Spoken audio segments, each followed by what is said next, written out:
On the ground over. Bismillah, Allahu Akbar. بسم الله الذي لا يضر اسمه شيء في الأرض ولا في السماء وهو السميع العليم. بسم الله الله أكبر. بسم الله الله أكبر. I just want you to like just look at how calm it gets, bro. Like there's no cortisol in the blood. بسم الله الله أكبر.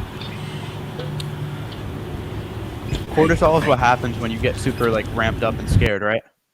Yeah. So cortisol is just a stress hormone in animals. Yeah.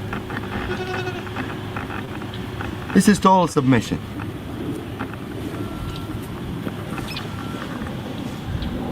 Total submission. This guy is ready for anything to be done to him, and he's not nervous, he's not resisting. He's in total relaxation. No panic hormones whatsoever. See, I let him go, he gets up. So I know that you guys don't eat pigs and stuff because they're dirty animals. Can you kind of expand upon that? And I'm just asking these questions because like this is the stuff that a lot of Americans would wonder when looking into the life of Muslims. Yeah. So I want to talk about it from an Islam perspective. Then I think Fayed might be better versed on it. It's kind of the health effects. We should also talk about how it's not just Muslims, bro.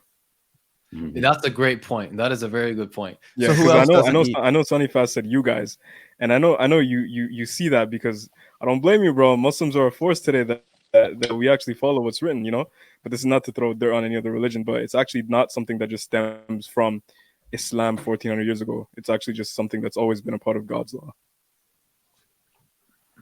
But so why pigs specifically, other than animals like cows or chickens? Yeah. So firstly, I want to give an Islamic kind of explanation. So Allah and the Prophet, peace be upon him, when anything is made haram, we're told not to do this, this is haram, or we're told to do something and we need to do it. We aren't always given a reason, right? For example, the Prophet ﷺ doesn't always say this is haram because of this and because of that. So that leaves room, one, for us to just say Allah is the most knowledgeable. Allah is the all-knowing and the most wise. If he says something is haram, it's for a good reason, and I will obey God because I submit to God and his will. And sometimes there is a reason given. But when there isn't, it's up to us to basically extract wisdoms behind it. If I were to eat pork, this might happen, that might happen, this could happen. And this could be from the wisdom of why God did not allow us to eat it. And I think if you've read the studies, you see that pork is a tremendously horrible thing to eat for it's not good for you. Yeah, for your health. And fine, if you want to go into that and talk about some of the cons to eating pork. Yeah, I mean, guys, I can do a lot of research that I've compiled before, and I can just put a link in the description. But simply put, the way that pork is preserved, the way it's handled, when you look at FDA regulations on animal control, when you look at just the bacteria, when you look at the pathogens that it has, the way it's prepared, when you look at sausages. I was even in TV shows, bro. Like there was this one TV show called House, and it's like a medical show. A lot of people watch it. These are mainstream shows, and it just shows one kid that just ended up in the hospital, and they couldn't find the cause about it, but they found out that for a long period of time they were having basically pork, like just sausages, and the way it's preserved, frozen, it's a very dirty type of meat. What do you expect from an animal that eats its own fecal matter? You know what I mean? Yeah, you can't be surprised when you get sick. Yeah. But this kind of ties into a lot about, like, I wanted to play a video, bro. It's like a quick 2-3 minute video. It's nothing too long. I think Anghel already knows what I'm about to play. But it's something that I like showing a lot of people because non-Muslims, bro, they come into Islam and they wonder, why do you guys have this thing called halal meat? What is halal meat? Is it just like something that's like blessed? Why is there so much segregation? Meat is meat. Some people also think that, okay, if you guys are Muslim, you don't eat pork. Cool. At least, you guys eat chicken, right? You guys eat beef. But we have a specific way of slaughtering the meat, which is halal meat. I'm sure you've heard about it. So I do want Rami to talk a little bit about halal meat, if you don't mind, and then I'll just put the video up, bro. Inshallah. All right, inshallah. So halal meat, as far as I know, it's meat that's slaughtered in a very specific way, as according to what Allah and his messenger revealed, and with basically the name of God and praises of God being recited when the animal is killed. So you'll find in a lot of these places that non-Muslims that slaughter their animals, some that even claim to be, practicing Muslims or Christians or whatever, they have disgusting regulations and very, very disgusting what's it called, Methods of killing the animals. Yeah, it's crazy. yeah, exactly, methods. Yeah, like bullet in the head, and you can see the animal's distraught and losing its mind and going crazy right before it's dead. In Islam, we don't even let the animal see the blade in our hand. We separate it from the entire flock, and we take it into a place where it's alone. We basically get it to lie down. We cover its eyes. We get it so that it's relaxed. We recite a prayer. It doesn't even see the blade, and then it's just a quick slice of the throat and the arteries here, and that does a few things. One, I don't know if this how accurate this is, but I heard that it cuts off a certain nerve so the animal doesn't feel a certain pain or something. I'm not sure if that's accurate. I've heard that recently. And secondly, it allows the blood to flow out because diseases are carried through the blood. So the more blood you drain out, the cleaner the meat is going to be, and you're not going to have all those hormones of the animal freaking out, poured into the meat and that stuff. Like I've heard recently, that happens a lot. Bro, that's facts. 97 to 98% of all animal related illnesses are bloodborne. So what we're going to show you, what we're going to show you now. But I do want to hear, what you were going to say now. But we're basically going to show you like a demonstration of what a halal meat slaughtering looks like, and how the animal literally submits. Like there's no cortisol in the body of the animal, and we want to get your thoughts on that. But what were you going to say, bro? No, it's really interesting stuff. What was I gonna ask? I'm blanking right now. I'm such a dummy sometimes. You just play the video; it'll come back to me. No worries, bro. No worries, inshallah. It's been a long day. No, I get it, bro. I get it. So I'm just airdropping the video. It should take another like. I remember. 10 seconds. What do you guys think of vaccines in Islam? Because that's what sticks with your blood for years, and that's what can change your blood a lot. Is getting all right. So no questions on the jib jab on this this channel. That's how we got our first strike. But here's the thing, bro. If you want to have a raw, unfiltered conversation about that, we can post that on our website. So we've actually been thinking lately of posting more unfiltered, uncensored things that we can't really say on every website, and post it on our channel, inshallah. I think it being censored kind of tells you what you need to know. But yeah, we can do that separately. But I'll put the video right now. Take a look at that.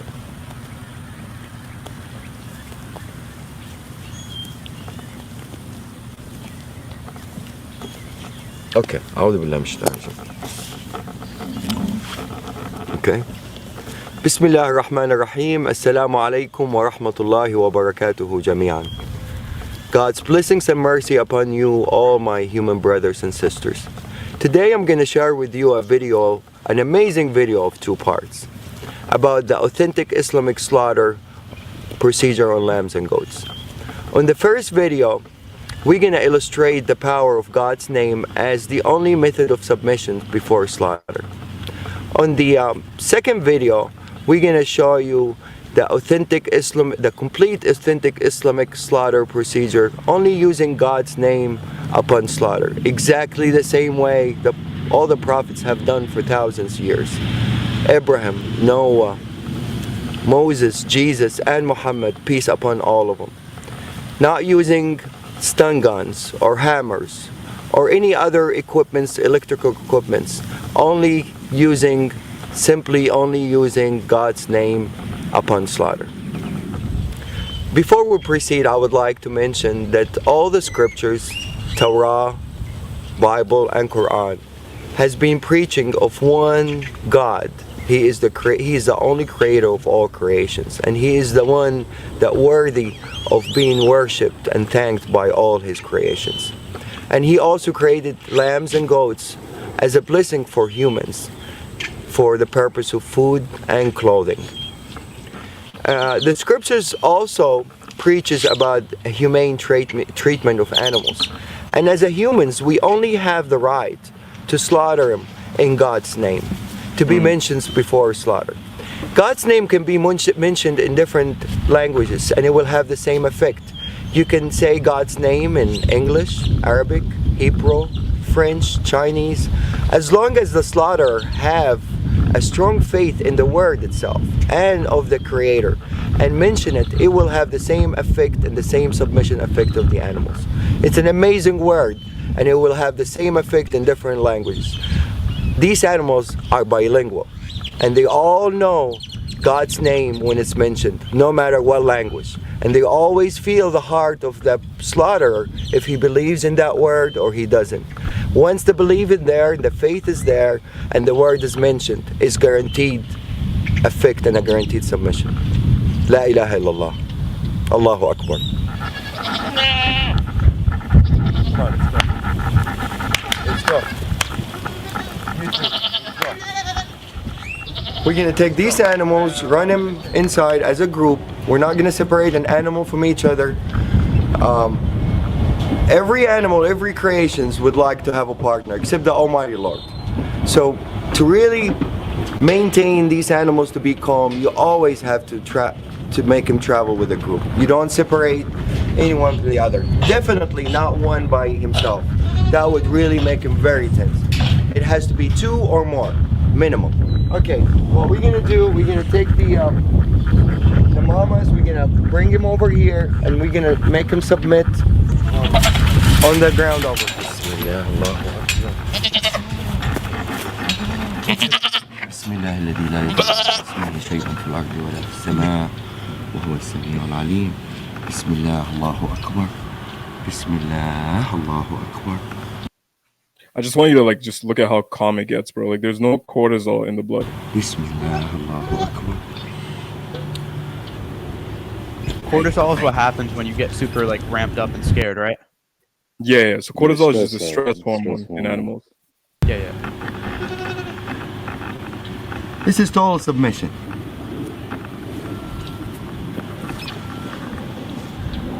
Total submission. This guy is ready for anything to be done to him, and he's not nervous, he's not resisting. He's in total relaxation. No panic hormones whatsoever. See, I let him go, he gets up. Do some. Abdulwahid, you want to do him? No, you need to show to a skeptical person. Bismillah. Allah. It's okay, baby. It's okay. I'm not doing anything yet. Bismillah. Allahu Akbar. It's okay, baby.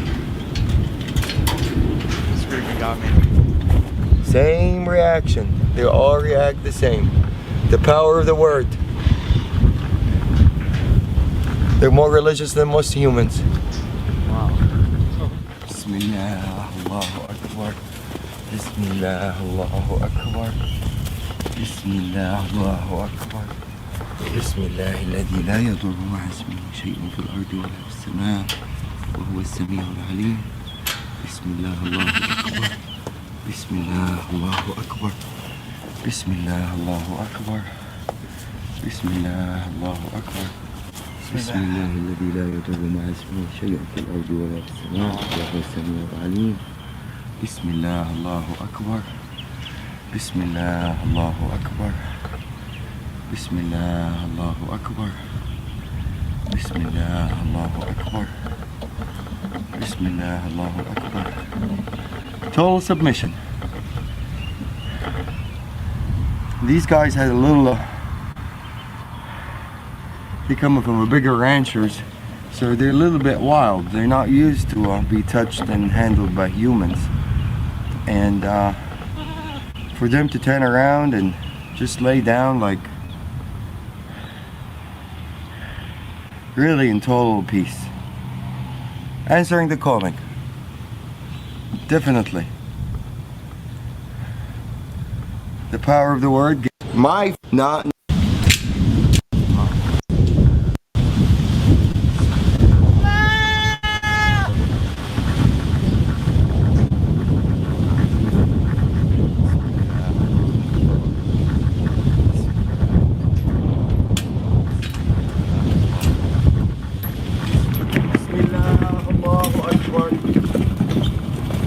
Allahu Akbar.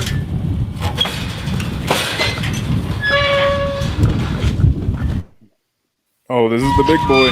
This guy in the auction, when we bought him from a rancher, it weighed over 300 pounds, and it's usually gonna weigh more now because He was fit and he's been having fun, eating alfalfa and everything. He's probably 10 pounds larger than what it was in the auction.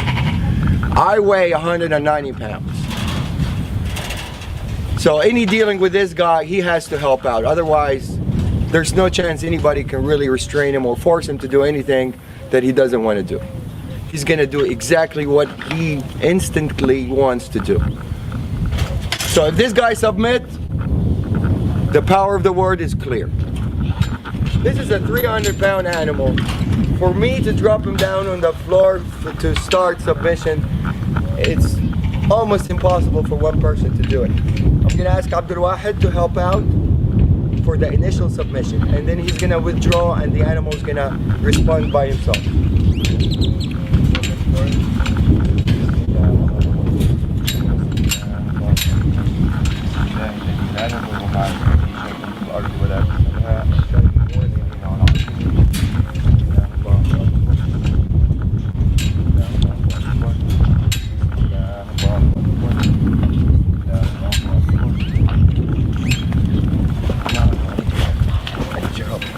The big boy. It weighs more than him.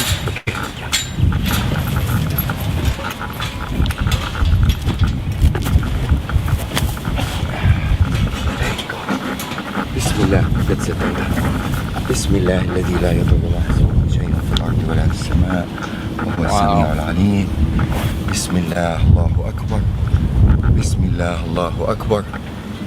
Bismillah. Allahu Akbar. I'm putting only a finger on the ear, and this guy, if he wants to get up, I don't think anybody is capable to get him back down, except two people as strong as me and Abdul Wahid, to be able to submit this animal on the floor. But now he's totally answering the calling, and he's happy with it. There's no breathing hard, if you know that. All right, I think I get the idea. That's really interesting. It's pretty sad to see that, and then think about how that's how it's like kind of meant to be, but how in the the big industries and stuff, it's the complete opposite, and they do horrible things to the animals. That's I've never seen that. That's wild. When you look at like animal production today, McDonald's, Burger King, all these different, mass consumerism, there's no way they can invest in that, bro, in halal slaughtering like that to make the quick buck. Whereas, stun guns and machines and factories, if you really watch the documentaries about how they keep chickens, bro, there's like a certain amount of square footage that a chicken should have to have an optimal life, and they have, I think, like 2 or 3 chickens per square foot. That's like the amount of room they get. Yeah, no, it's insane. I've seen a lot of those documentaries. It's horrible what they do. Yeah, 100%. And this is a very clear example of how things should be done versus how they actually are done. But Sonny, think about all the other industries in life where people are doing it completely wrong. Think